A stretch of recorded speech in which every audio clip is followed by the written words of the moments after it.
मंडळी, सर्वोच्च न्यायालयाने भटक्या कुत्र्यांसंदर्भामध्ये एक महत्त्वाचा निर्णय घेतलेला आहे आणि या निर्णयाची सगळीकडेच चर्चा होतीये। त्याचं कारण असं की 11 ऑगस्ट रोजी सर्वोच्च न्यायालयाने भटक्या कुत्र्यांसंदर्भामध्ये एक निर्णय घेतला। त्या निर्णयामध्ये सगळे जे दिल्ली एनसीआर मधील भटके कुत्रे आहेत त्यांना पकडून शेल्टर होम्समध्ये टाकण्यात यावं असा मोठा निर्णय घेतलेला होता। त्यानंतर सगळे श्वानप्रेमी, सगळे ॲनिमल राईट ॲक्टिव्हिस्ट, सिने जगतातील अभिनेते अभिनेत्री आणि त्याचबरोबर सगळे सोशल मीडिया इन्फ्लुएन्सर या निर्णयाला त्यांनी विरोध केला। या सगळ्यांचा राग उफाळून आला। त्यानंतर अनेक आंदोलनं दिल्लीमध्ये झाली। श्वानप्रेमी हे रस्त्यावर आंदोलन करण्यासाठी उतरले आणि त्यांनी कडाडून या निर्णयाचा विरोध केला। आता त्यानंतर आज 10 दिवसानंतर 22 ऑगस्ट रोजी सर्वोच्च न्यायालयाच्या 3 न्यायाधीशांच्या खंडपीठाने हा मोठा निर्णय घेतलेला आहे आणि त्यांनी घेतलेला 11 ऑगस्टच्या निर्णयाचं त्यांनी आज खंडन केलेलं आहे आणि बऱ्याच गोष्टी त्याच्यामध्ये बदललेल्या आहेत आणि काय गोष्टी तशाच ठेवलेल्या आहेत या सगळ्यांचा सविस्तर आढावा घेणार आहोत या व्हिडिओच्या माध्यमातून।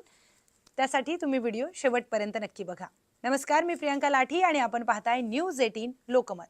तर सर्वोच्च न्यायालयाने आज एक महत्त्वाचा निर्णय घेतलेला आहे आणि या निर्णयामध्ये नेमकं त्यांनी काय सांगितलंय ते पाहूयात। त्यांनी 11 ऑगस्टला जो निर्णय घेतला त्या निर्णयाचं खंडन केलं आणि काही गोष्टी या बदललेल्या आहेत। म्हणजे सगळ्याच भटक्या कुत्र्यांना पकडून शेल्टर होम्समध्ये ते आता टाकणार नाहीयेत।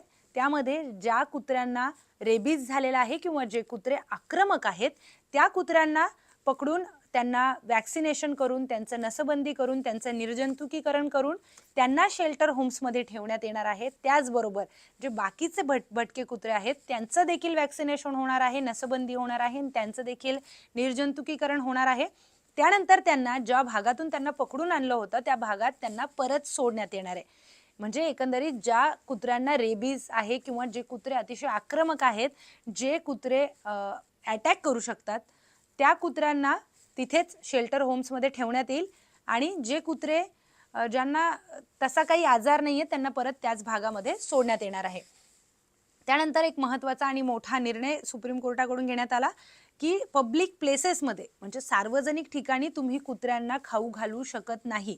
जे काही भटके कुत्रे असतील, तुम्हाला जर खाऊ घालायचं असेल तर एक स्थानिक प्रशासन एक ठराविक जागा ती निवडून देईल तुम्हाला आणि त्याच जागी तुम्ही कुत्र्यांना खायला घालू शकता। जर तुम्ही दुसरीकडे कुत्र्यांना खायला घातलेलं दिसलात तर तुमच्यावर कारवाई देखील होणार आहे। त्यामुळे सगळ्या श्वानप्रेमींसाठी हा मुद्दा अतिशय महत्त्वाचा आहे की जी जागा ठराविक दिलेली आहे त्या जागेवरच तुम्ही कुत्र्यांना खाऊ घालू शकता। तिसरं महत्त्वाचं, जर श्वानप्रेमींना कुत्रा दत्तक घ्यायचा असेल, भटका कुत्रा त्यांना दत्तक घ्यायचा असेल, त्यांना जर वाटत असेल की ते त्या कुत्र्याचं पालन पोषण व्यवस्थितपणे करू शकतात तर त्यांना एक अर्ज फक्त करावा लागणार आहे आणि सुप्रीम कोर्टाने त्याची परवानगी त्यांना दिलेली आहे की ते दत्तक घेऊ शकतात, भटक्या कुत्र्यांना त्याचं पालन पोषण करू शकतात। यामध्ये एक अट आहे। ती अट काय आहे तर तुम्ही एकदा एखाद्या भटक्या कुत्र्याला दत्तक घेतलं, त्याचं पालन पोषण करायला सुरुवात केली, त्यानंतर तुम्ही कुठल्याही कारणाने त्याला पुन्हा रस्त्यावर सोडून देऊ शकत नाही। ही अट सगळ्यात महत्त्वाची सुप्रीम कोर्टाने टाकलेली आहे। जे शासनाचे पदाधिकारी आहेत किंवा शासनाचे कर्मचारी आहेत ते जर त्यांचं काही काम करत असतील म्हणजे कुत्र्यांना पकडायला आलेले असतील तर तुम्ही त्यांना थांबवू शकत नाही। तो कायद्याने गुन्हा असणार आहे। जर तुम्ही त्यांना मध्ये अडवलं तर तुमच्यावर कारवाई होऊ शकते। अतिशय महत्त्वाचा हा मुद्दा आहे। त्यानंतर कुठलेही ॲनिमल राईट ॲक्टिव्हिस्ट यांनी मध्यस्थी करू नये आणि कामात अडथळा आणू नये, नाहीतर त्यांच्यावर देखील कारवाई होईल।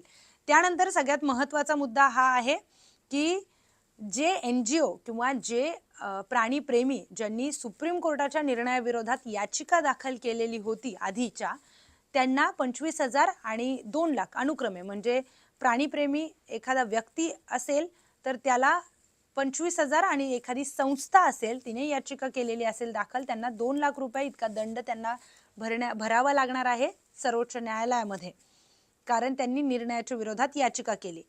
आणखी एक महत्त्वाचा की हा जो निर्णय आहे तो फक्त दिल्लीपुरता मर्यादित नाहीये। हा निर्णय जो आहे तो देशभरामध्ये लागू करण्याचा सर्वोच्च न्यायालयाचा मानस आहे। त्यामुळे ते सगळ्या राज्यातील प्रमुखांशी बोलतील आणि हा निर्णय सगळ्याच देशभरामध्ये ते लागू करणार आहेत लवकरात लवकर।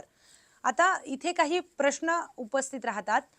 जे श्वानप्रेमी आहेत त्यांनी मोठ्या प्रमाणामध्ये आंदोलन केलं आणि सुप्रीम कोर्टाला माघार घ्यायला भाग पाडलं काही अंशी, आणि त्यांच्या अनेक म्हणजे आनंदी प्रतिक्रिया ह्या आलेल्या आहेत.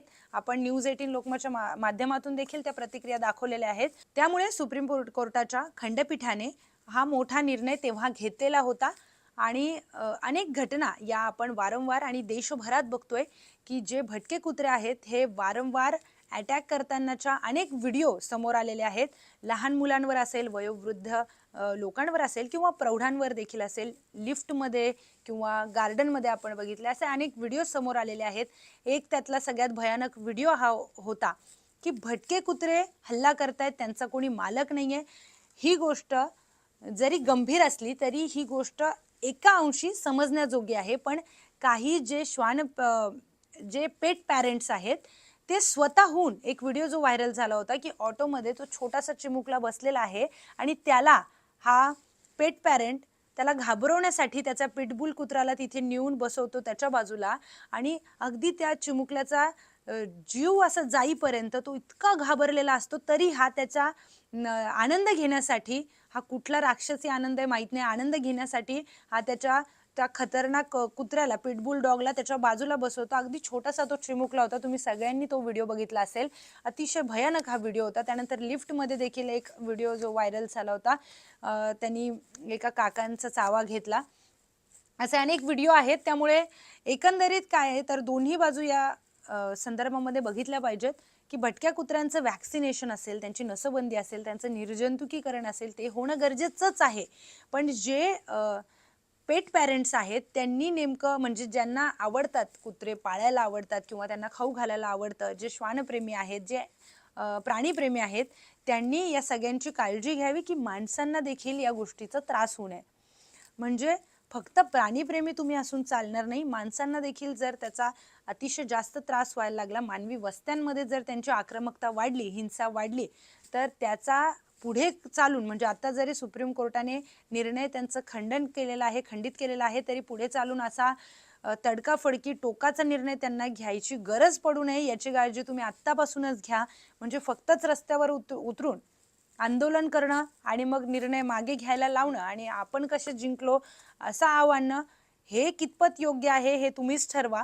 आणि आपला जर कुठला पाळीव प्राणी असेल तर त्याची काळजी घेणं ही आपली जबाबदारी आहे.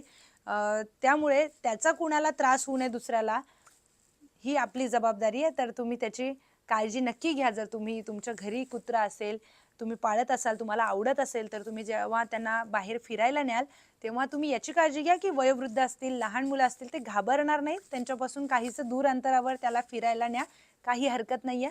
आणि असे अनेक जे घटनाक्रम आहेत ते आपण बघितला, अनेक अशा गोष्टी समोर आलेल्या आहेत. त्यामुळे आता तुम्हाला या सगळ्या प्रकाराबद्दल काय वाटतं कमेंटमध्ये आपलं मत नक्की सांगा.